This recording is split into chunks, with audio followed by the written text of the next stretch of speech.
Rule number 1. Never lose money. Rule number 2. Never forget rule number 1. Remember that the stock market is a manic depressive. Should you find yourself in a chronically leaking boat, energy devoted to changing vessels is likely to be more productive than energy devoted to patching leaks.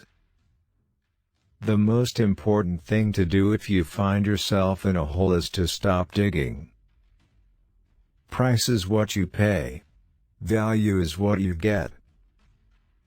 Beware the investment activity that produces applause. The great moves are usually greeted by yawns.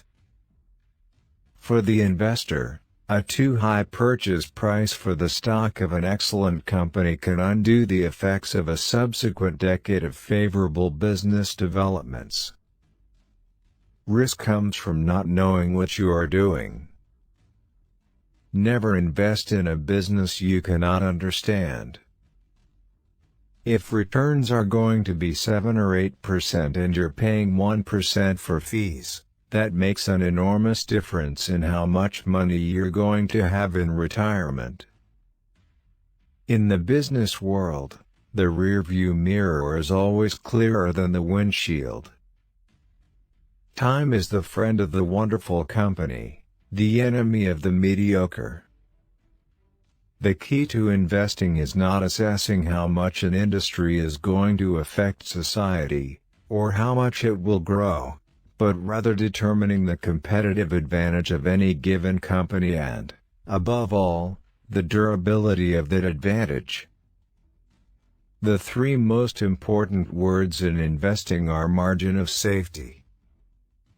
On the margin of safety, which means, don't try and drive a 9,800-pound truck over a bridge that says it's, capacity, 10,000 pounds.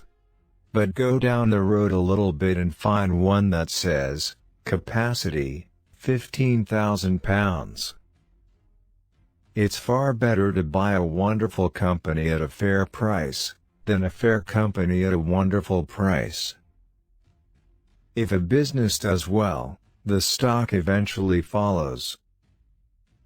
For the investor, a too high purchase price for the stock of an excellent company can undo the effects of a subsequent decade of favorable business developments. Only buy something that you'd be perfectly happy to hold if the market shut down for 10 years. All there is to investing is picking good stocks at good times and staying with them as long as they remain good companies. I never attempt to make money on the stock market. I buy on the assumption that they could close the market the next day and not reopen it for 5 years. It is a terrible mistake for investors with long-term horizons, among them pension funds, college endowments, and savings-minded individuals, to measure their investment risk by their portfolio's ratio of bonds to stocks. Successful investing takes time, discipline, and patience. No matter how great the talent or effort, some things just take time. You can't produce a baby in 1 month by getting 9 women pregnant. Calling someone who trades actively in the market an investor is like calling someone who repeatedly engages in one-night stands a romantic. The stock market is designed to transfer money from the active to the patient. If you aren't thinking about owning a stock for 10 years, don't even think about owning it for 10 minutes. Our favorite holding period is forever. An investor should act as though he had a lifetime decision card with just 20 punches on it. Do not take yearly results too seriously. Instead, focus on 4 or 5-year averages. Time is the friend of the wonderful company, the enemy of the mediocre. Why not invest your assets in the companies you really like? As Mae West said, too much of a good thing can be wonderful.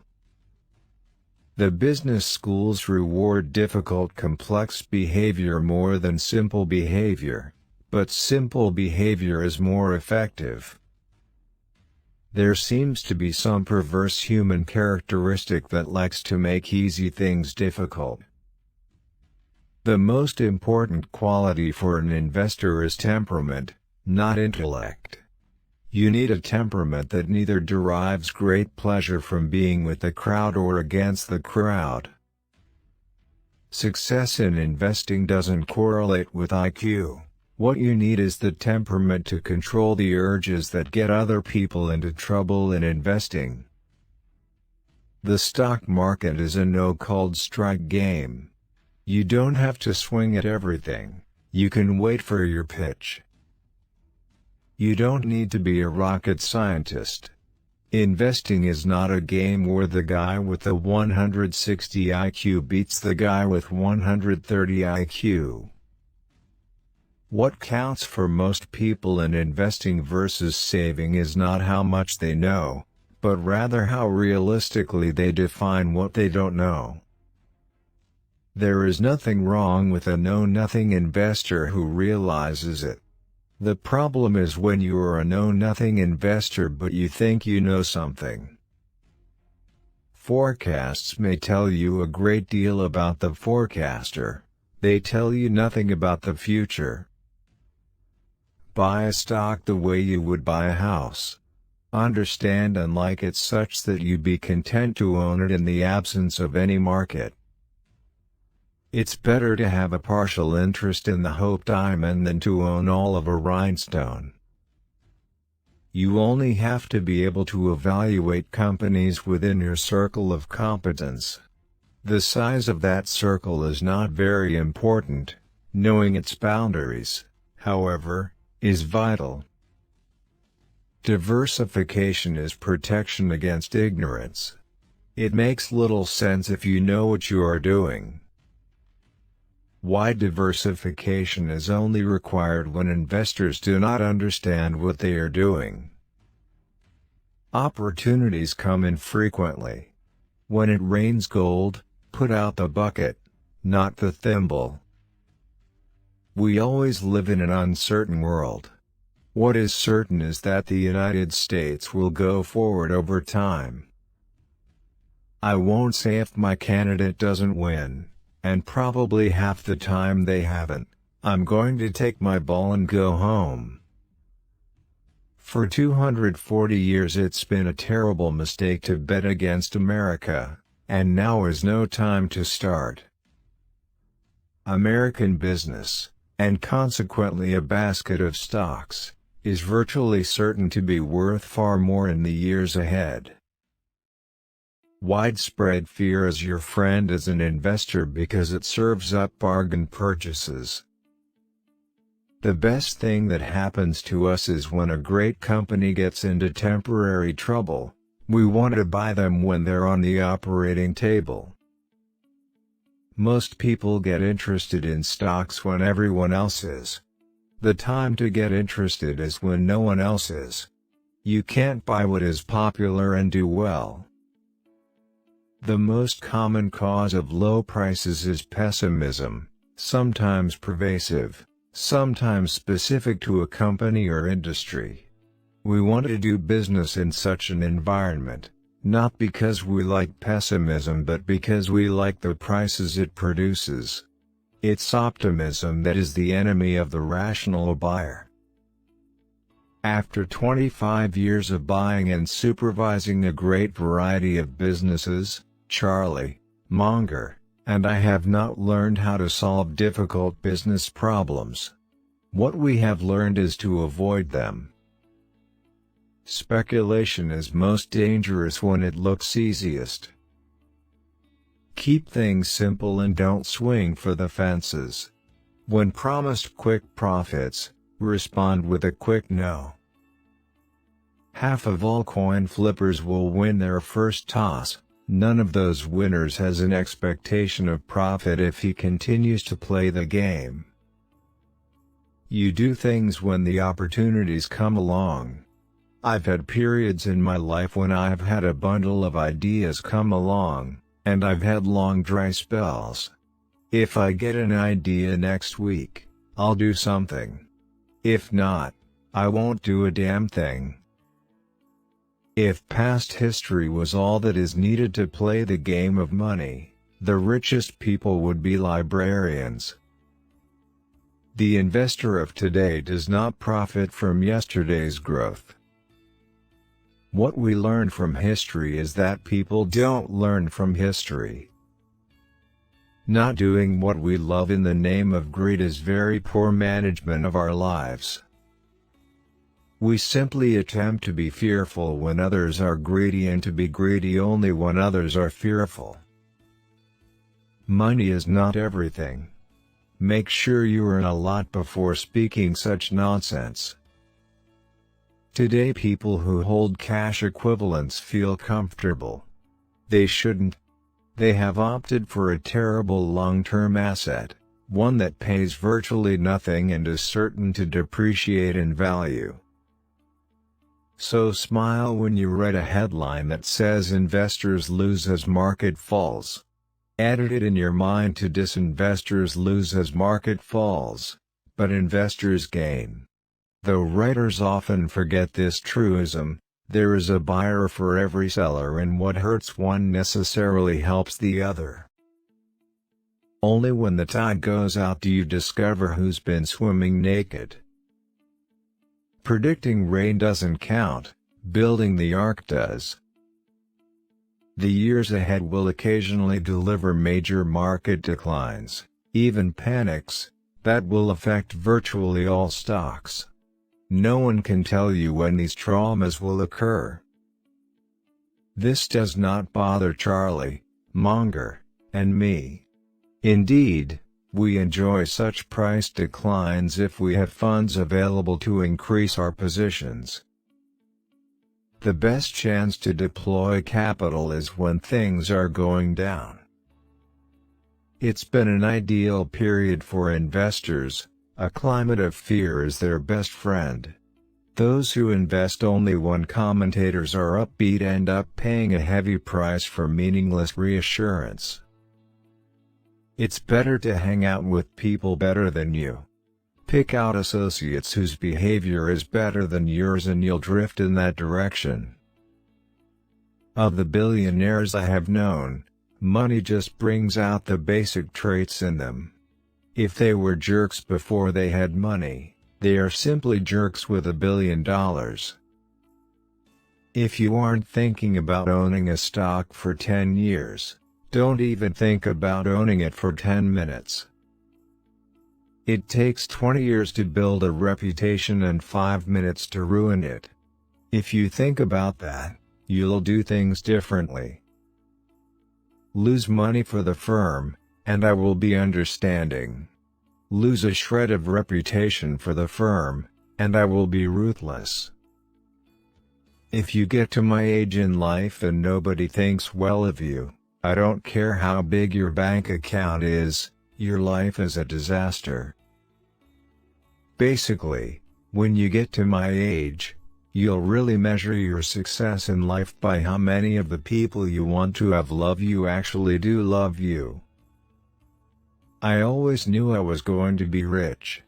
I don't think I ever doubted it for a minute. You only have to do a very few things right in your life so long as you don't do too many things wrong. Honesty is a very expensive gift. Don't expect it from cheap people. Wall Street is the only place that people ride to in a Rolls-Royce to get advice from those who take the subway.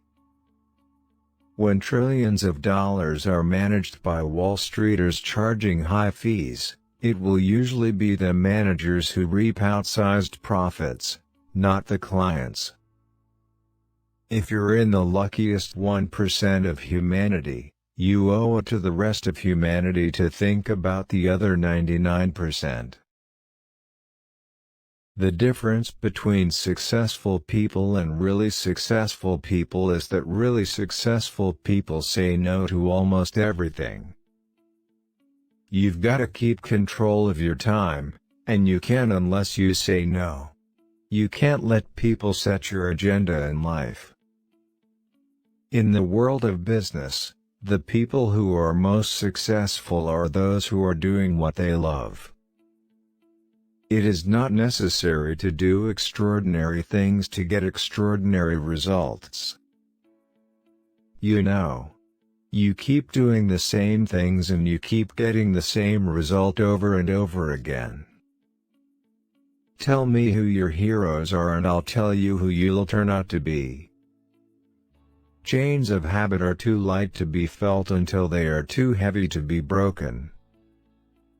Investors should remember that excitement and expenses are their enemies. The most important investment you can make is in yourself. I insist on a lot of time being spent, almost every day, to just sit and think. That is very uncommon in American business. I read and think. So I do more reading and thinking, and make less impulse decisions than most people in business. Read 500 pages like this every day. That's how knowledge works. It builds up, like compound interest. All of you can do it, but I guarantee not many of you will do it. One can best prepare themselves for the economic future by investing in your own education. If you study hard and learn at a young age, you will be in the best circumstances to secure your future. Imagine that you had a car and that was the only car you'd have for your entire lifetime. Of course, you'd care for it well, changing the oil more frequently than necessary, driving carefully, etc. Now, consider that you only have one mind and one body. Prepare them for life, care for them. You can enhance your mind over time. A person's main asset is themselves, so preserve and enhance yourself. I had a great teacher in life, my father. But I had another great teacher in terms of profession, in terms of Ben Graham. I was lucky enough to get the right foundation very early on. And then basically I didn't listen to anybody else. I just look in the mirror every morning and the mirror always agrees with me. And I go out and do what I believe I should be doing. And I'm not influenced by what other people think.